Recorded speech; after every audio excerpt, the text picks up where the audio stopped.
Kind of an interesting problem I just ran into. I'll show you how I fixed it. Well, it has to do with my diesel Caravan, so this is kind of an update on it. It's August 17th, 2010, and it's been 4 months, well, more than 4 months since I put that diesel motor conversion in it, and I finally had my very first problem. Only other thing I'd done was 3 oil changes.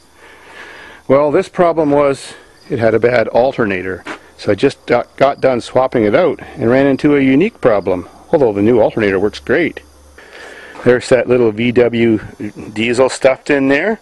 There's my new shiny rebuilt alternator that I didn't pay nothing for because I got it from a parts car and it was only a couple weeks old. And I put it in the vehicle, started her up, tested my voltage, and voltage was perfect.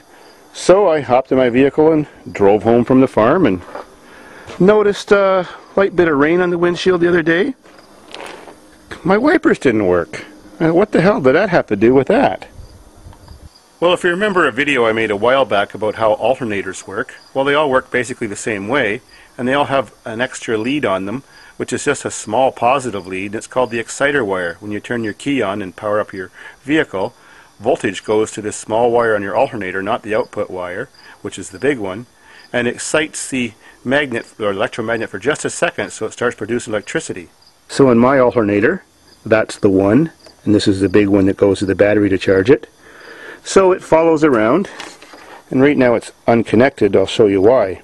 Well, since this vehicle is sort of redneck wired, I had it wired to this blue wire, which is the constant positive that goes to the windshield wiper motor that parks it whenever you turn your wipers off. So that would give me switch positive, so that every time I turn the key on, my alternator would be excited.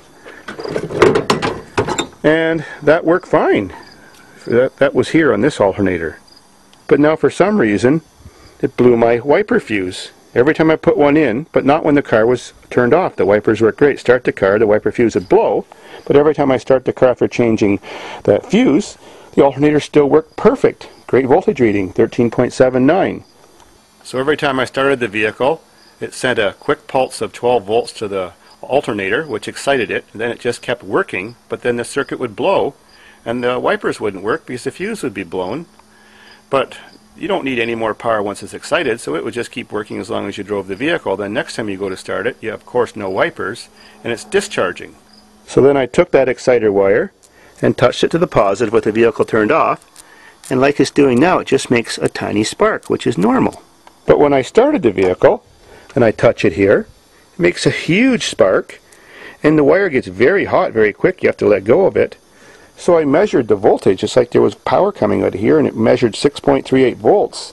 And this was trying to put 12 volts into it, and the two voltages were interfering, and that was cooking something, so I knew if I would have left it connected directly, probably would have fried something.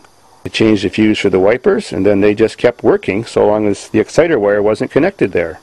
Well, as you may know, I can fix anything mechanical, electronical, diesel, refrigeration, it doesn't matter. And I used to be also a TV technician. So I've still got TVs and TV parts laying around because I'm a hoarder.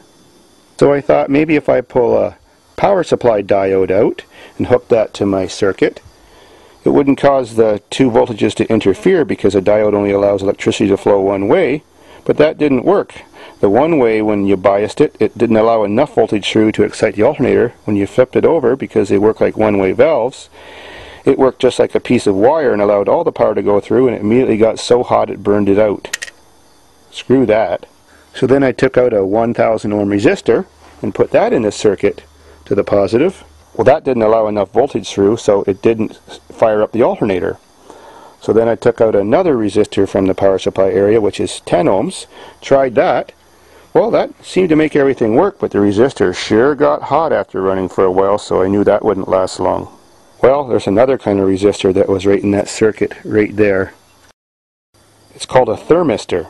That means when it gets hot, it loses its conductivity and has more resistance. When it's cold, it has almost no resistance. What they're used for on CRT TVs, that means one with a big picture tube, is there's a degaussing coil that wraps all around behind the glass, or an induction coil, and a full 120 volts goes around there every time you turn the TV back on again from sitting for a while, and you hear the TV go ding, and that demagnetizes random magnetism that forms in the steel grid that aligns all the colors. So I've got my 2 test lead probes on it right now, and it's showing 10.3 ohms. So now my exciter wire is hooked to that varistor, and if I touch it here, you can hear that it's sending a little bit of power to the alternator. So now the vehicle's running, and the voltage is 12.78. Not bad, but not right. There's the exciter wire. We'll touch the varistor to here, to the positive. You can hear a slight change in RPM. Of course, the voltage is rising now. Now if I leave it connected there, it doesn't even make any difference. But of course I'm going to want to leave this in circuit when I'm using my vehicle. So now it's in circuit on that park wire, which is on the wiper motor, and now it's warming up, and I'll let you see the resistance in a moment. It changes. So I'll turn the vehicle off and we'll check. Now if I touch it, it's pretty hot, but I bet you the resistance is quite different. We'll test. Well, the resistance did start off at like 48, but now as it's cooling, the resistance is becoming lower again. So that works out perfect for me. I don't have to put another alternator in and actually have to spend some money because I got this one for free and it is rebuilt.